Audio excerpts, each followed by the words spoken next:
आजच्या लेक्चरमध्ये एक्सेलमध्ये जे बेसिक ऑपरेशन्स केले जातात, बेसिक मॅथमॅटिकल फंक्शन्स यूज केले जातात किंवा टेक्स्च्युअल फंक्शन्स आहेत, त्याच्यापैकी आपण आज जे बेसिक मॅथमॅटिकल फंक्शन्स आहेत किंवा जे फॉर्म्युलाज जे यूज केले जातात ते आज आपण या लेक्चरमध्ये पाहणार आहोत. तर बघा, इथे एक वर्कबुक जी आहे ती ऑलरेडी क्रिएट केलेली आहे आणि इथे सर्व काही इन्फॉर्मेशन आहे.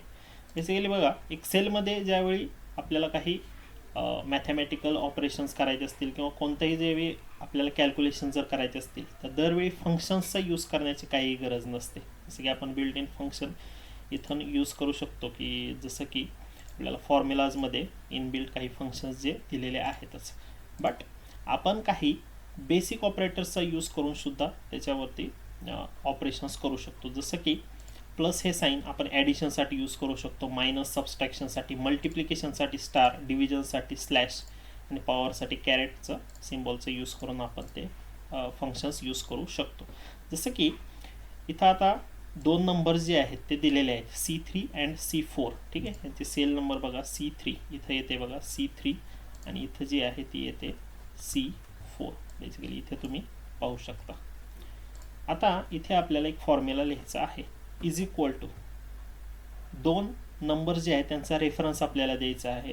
पहिल्यांदा याचा रेफरन्स देऊया, कोणता आहे C3. ओके, तर हे बघा हायलाईट होते, आपण ज्यावेळी C3 लिहितो त्यावेळी ती हायलाईट होते बघा, C3 प्लस C4. तर या दोन्हींची ते काय देईल, सम देईल. ठीक आहे, तर इथे जे आहे ती सम इथे आलेली आहे.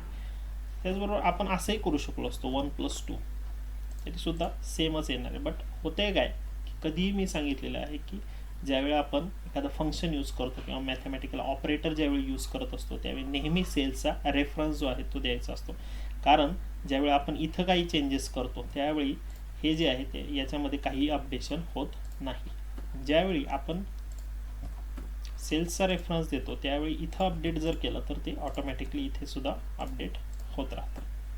तर इथे बघा आपल्याला काय द्यायचं आहे, ॲडिशन आपण हे करतोय, तर ॲडिशन जी आहे ती इथे झालेली आहे.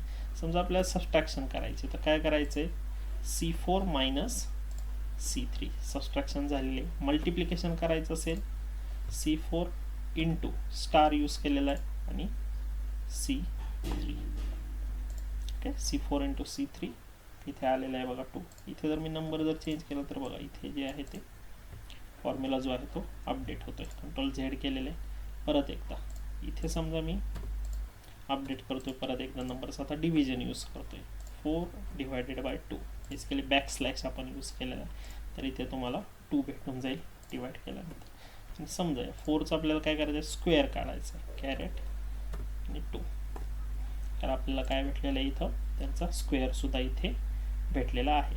अशा प्रकारे बेसिक जे ऑपरेशन्स आहे ते आपण डायरेक्टली ऑपरेटरचा यूज करून सुद्धा करू शकतो. आणि नेहमी लक्षात ठेवायचं की आपण जो आहे मॅथमॅटिकल फॉर्म्युलाज यूज करत असताना त्या सेल्सचा रेफरन्स द्यायचा आहे, डायरेक्ट नंबर कधीही लिहायचा नाही. ठीक आहे, आता काही बेसिक मॅथमॅटिकल फंक्शन्स आहेत बघा, इनबिल्ट फंक्शन्स आहेत ते आपण बघणार आहोत. ही जी फाईल आहे ती तुमच्यासोबत शेअर केली जाईल, त्याचा यूज करून तुम्ही प्रॅक्टिस करू शकता. काही जर समजलं नाही तर इथे हेल्पमध्ये सर्व काही इथं लिहिलेलं आहे, तर ती हेल्प घेऊ शकता तुम्ही. आता आपण काही मॅथमॅटिकल फॉर्म्युलाज इथे पाहणार आहोत. जसं की सम नावाचे इनबिल्ट फंक्शन्स जे आहेत ते आपल्या एक्सेलमध्ये आहे आणि इथे आपल्याकडे स्टुडंटची इन्फॉर्मेशन आहे आणि इथं तिन्ही सब्जेक्टची इन्फॉर्मेशन आहे, मॅथ्स, सायन्स आणि इंग्लिश. ओके, आणि इथं समजा स्टुडंट वाईज तुम्हाला त्यांना जे मार्क्स मिळालेले आहेत त्यांची सम जी आहे ती इथे कॅल्क्युलेट करायची आहे. तर इज इक्वल टू सम नावाचं फंक्शन तुम्ही यूज करू शकता. इथं बघा ऑटोमॅटिकली सम येणार आहे लिहून, जिथून तुम्ही सुरुवात करता ज्या अक्षरापासून ते ऑटोमॅटिकली तिथे येतं बघा, सम आलेलं आहे. आणि यसपासून जे स्टार्ट होणारे आहेत ते सर्व जे फंक्शन्स आहेत ते इथं तुम्हाला दिसतात. आपल्याला यूज करायचं सम. ठीक आहे, डबल क्लिक केल्यानंतर इथे ओपन ब्रॅकेट येईल. आता तुम्हाला ही रेंज जी आहे ती सिलेक्ट करायची, इथून सिलेक्ट करा किंवा इथून सिलेक्ट करा, कशी सिलेक्ट करू शकता. आता बघा M5 to O5 जे आहेत ते सेल्स जे आहेत आपले सिलेक्ट झालेले आहेत बघा. रो जो आहे तो कॉन्स्टंट आहे 5, हा एकच रो राहील. फक्त कॉलम जे आहेत M5, M, N आणि O, म्हणजे M5 to O5 म्हणून सेलचा नंबर जो आलेला आहे. The bracket complete and enter. इथं आपल्याला काय झालेलं आहे, सम जी आहे ती भेटलेली आहे. आपण चेक करू शकतो की बरोबर आहे की नाही. तरी चेक कसे करू शकतो, तर तुम्ही जर हे जर सिलेक्ट जर केले तिन्ही, ठीक आहे, तिन्ही सेल्स, तर इथे बघा तुम्हाला दिसू शकतं. इथे काय बेसिक इन्फॉर्मेशन्स येते बघा, की ज्यावेळी आपण सेल सिलेक्ट करतो त्यावेळी इथे तुम्ही बघू शकता की बाबा 259 जे आहे सिलेक्टेड सेल्स त्यांची सम येते, काउंट येते आणि ॲव्हरेज सुद्धा तो कॅल्क्युलेट करत आहे. Average is basically sum of observation divided by number of observation. Okay, इथे आता आपण सम करूया. आता बघा M6 to O6, कारण रो जो आहे तो काय 6 नंबरचा रो आहे आणि M पासून O पर्यंत M6 to O6.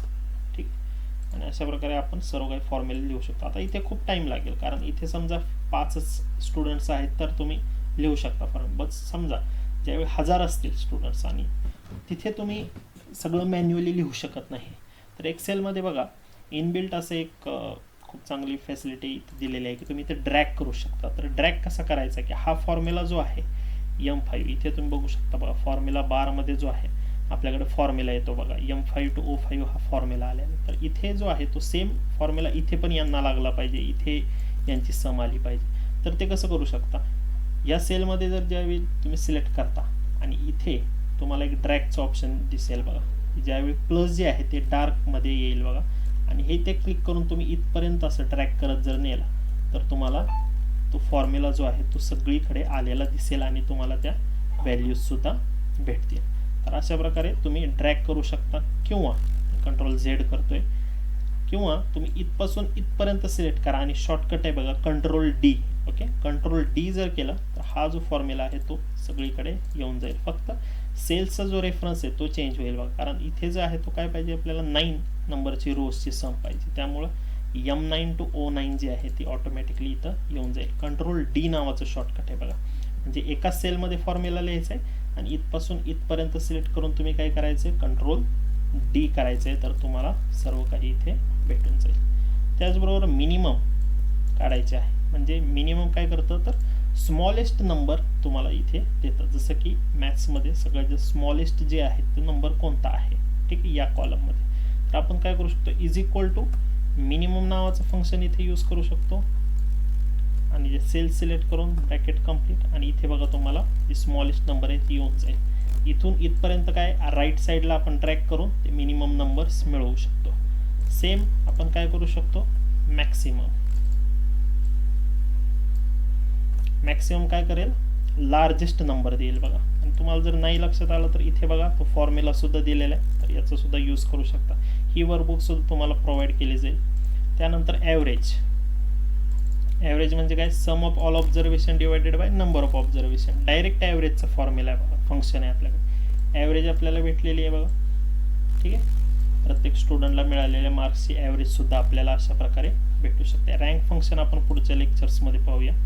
नंतर रँडम बेसिकली काय करतं तर आपल्याला एक रिटर्न करतं व्हॅल्यूज, कोणती 0 to 1 मध्ये कोणतीही व्हॅल्यू आपल्याला रिटर्न करायची. जसं इज इक्वल टू रँड नावाचं फंक्शन्स मी देतोय आणि ब्लँक ब्रॅकेट देतोय. ठीक आहे, इथे बघा रँडम नंबर्स देईल, कोणते फक्त ते 0 to 1 मध्ये देईल. आणि त्याचबरोबर अदर फॉर्म्युला सुद्धा इथं दिलेला आहे, जसं की मॉड्युलस असेल, ॲब्सोल्यूट असेल, तर हे सुद्धा तुम्ही इथं यूज करू शकता. इज इक्वल टू समजा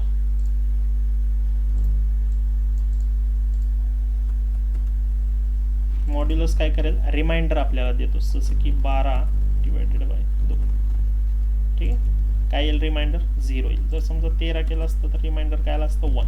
ॲब्सोल्यूट व्हॅल्यू काय देते आपल्याला, ॲब्सोल्यूट म्हणजे निगेटिव्ह नंबरचं काय करते पॉझिटिव्ह नंबर देते. त्याचबरोबर राऊंड जे असतं ते काय करतं, राऊंड बेसिकली फंक्शन्स काय करतं तर आपल्याला जिथपर्यंत डेसिमल नंबर्स पाहिजे तिथपर्यंत आपल्याला काय करतं ते देऊन देईल. समजा हे 2 डेसिमल पर्यंतच पाहिजे तर इथपर्यंतच आपल्याला देऊन देईल. त्याचबरोबर पायची व्हॅल्यू सुद्धा आपण काय करू शकतो इथे देऊ शकतो. तर अशा प्रकारे आपण जे आहे ते मॅथमॅटिकल फॉर्म्युलाज जे आहे ते याच्यामध्ये यूज करू शकतो. स्क्वेअर रूट सुद्धा सेम आहे बघा, square root of this one.